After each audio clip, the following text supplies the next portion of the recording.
All right, I'm kind of excited to talk about this because it turned into a much better game than I was expecting. So Gladius, I was sent recently, and the theme kind of reminds me of Bargain Quest, where there's normal fantasy themes or generic medieval themes or Greek themes, but this is not a game where you are the gladiators, just like Bargain Quest, you're a shopkeeper selling to the heroes. In Gladius, you are just an observer. You're watching the gladiators fight and you're betting on who will win.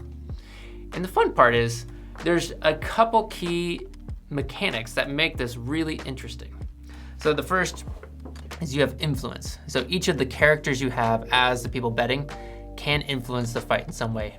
Just like in the movie Gladiator, where the guy before the fight even begins goes into the prison and stabs him. A little brutal. And spoiler alert, by the way. And so the fight is unfair from the beginning. You can do the same thing in Gladius. Before the fight begins, you're already trying to influence who the winner is going to be. The other interesting mechanic is as you're betting, you're not only betting on who's going to win, you're betting on potentially who's going to lose. And your opponents don't know if you're betting with them or betting against them. Sometimes it looks like you're both betting on a winner, but you actually think he's gonna die. And so they are expecting your influence cards to help rather than hurt. So let me set this up and I'll show you why that this brilliant little game is so much fun to play. So I'm setting up for 3 players, but a quick story. When I was reading the rules, I don't know if you guys have had this before, but as I was reading the rules, I had a moment where I said audibly, ooh, where I got excited just by reading the rules. And that happens every once in a while where I'm reading the rules, and in Gloomhaven and Root and games like that I just or Azul, I just instantly get excited to play the game. That's something that happened in Gladius. This game's so simple too. I read the rules once and I feel like I've got 95% comprehension of the game and can play it and set it up without thinking about it, which is great. I love it when games just feel natural in the way that they're explained and the way they play. All right, now that I have it set up, it's a little expanded, so it's hard to read things, but I'll explain as I go. The brilliance of this game is how you have your gladiators here with their various 3 types of moves. And so you have the fighting, the theatrics, and this roll the dice one. And so each of them have these different stats. Now, the event is a gladiator brawl. We started that before the turn began. And so it determines what metric we're using and what type of fight. So this is a 2 versus 2 versus 2. So we'll be adding these 2 together. 1 and 2 make 3, 4 and 1 make 5, 2 and 4 make 6. So without any influence in the beginning, this team is going to win. So as the first player, the Beast Tamer has all these bets to make, potential bets that they can make. So you can be betting big, 5 points, you have 2 4 points, 2 3 points, and these are death bets. So you put these on who you think is going to lose, and you get points for that as well. If the person you put 5 on loses, you don't get any points. If they get second place, you get your bet back, which is interesting. Now, the way this betting works is I'm not just saying 5 because I think it's going to win, put it on there. It's a blind bet, so I put it face down. So my opponents don't know how much I've bet on this team winning. Then Senator gets to go. Senator puts a token here, a bid, and the Centurion, the red player, maybe also bets here.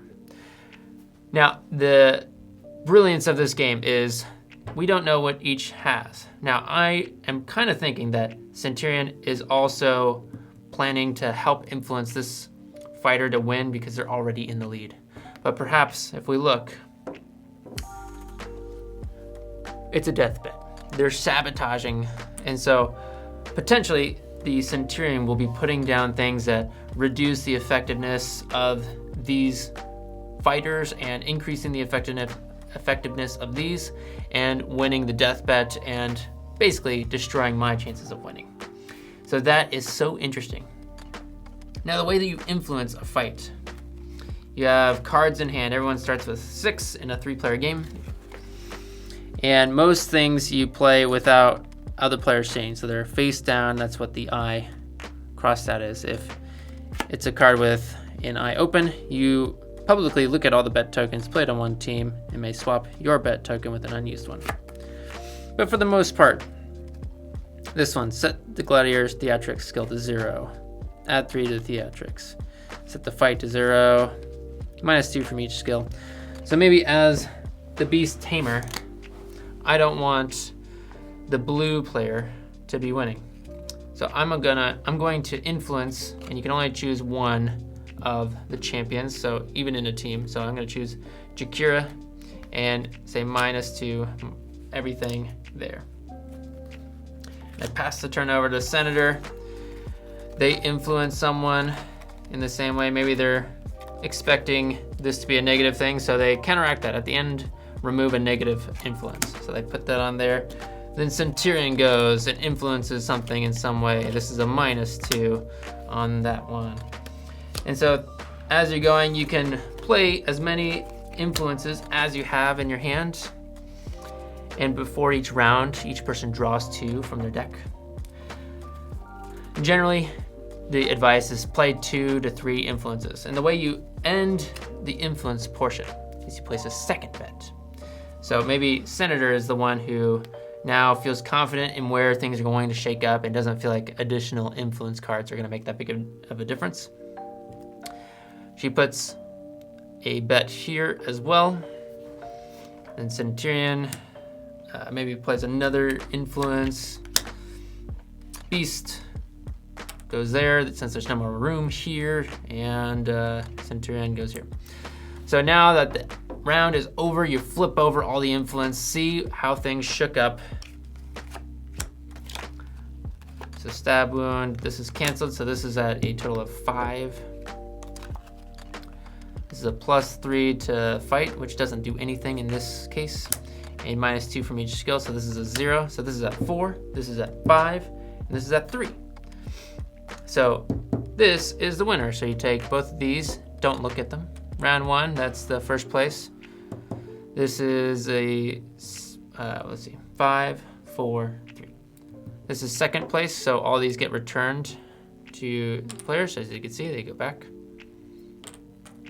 And third place goes here. Hopefully that's a death bet. We keep going for 2 more rounds, and then at the end we count up all the points. And so this is fun because not only do you have influence, your character cards, instead of using an influence card, can do a special move if they want. And you're just trying to outwit your opponents, and you're doing that through all sorts of different things with how you're betting, what you're betting on, where you put your second bid, what influences you're doing that are face down, what ones that are face up. So it's this wonderful little game that lasts 30 minutes. It has a deep amount of strategy, and it feels different than a lot of other games. And I really love the theme of trying to bid on the champions rather than having the champions as your main characters. So that's Gladius. It's coming out soon on Kickstarter, so check it out, or maybe it's already out live. So I'll have a link in the description below if you want to check out the campaign.